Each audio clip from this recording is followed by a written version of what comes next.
L'idée du prix Émile Hermès, c'est d'abord un prix en hommage à notre arrière-grand-père, Émile Hermès. C'était la volonté de stimuler des jeunes artistes contemporains dans le design et de les faire travailler sur un sujet qui était la légèreté au quotidien. C'était vraiment en fait la rencontre qui a fait la vraie différence dans ce prix. Au niveau du jury, au niveau de la maison, au niveau des concurrents et tous les participants.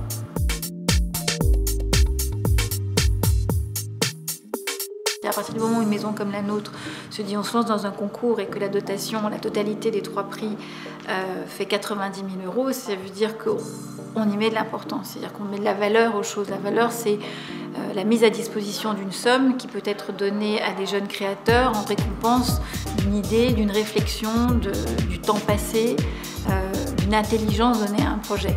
Un objet réalisable, léger, innovant, poétique, imaginé pour durer, où le temps a de l'importance. Ce sont les valeurs qu'Hermès porte dans la création de ces objets.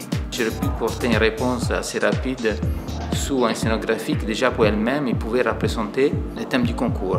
L'élaboration, ça a vraiment été une discussion, c'est-à-dire que c'est vraiment une maison qui fonctionne collégialement. C'est-à-dire qu'effectivement, il y a un impulse qui a été donné, donc il y a une volonté de dire on va créer un prix. Comme on a un souci de réussite, c'est-à-dire de qualité de projet, il faut qu'on trouve une dimension pour une première édition qui est une dimension juste. C'est pour ça qu'on est parti sur une dimension européenne.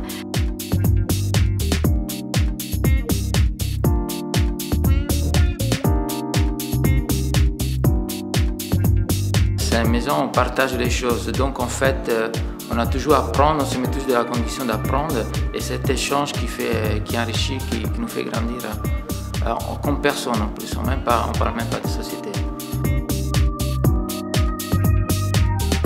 C'est un projet qui nous a absolument porté, enthousiasmé, et que notre idée est bien sûr de le faire perdurer et grandir.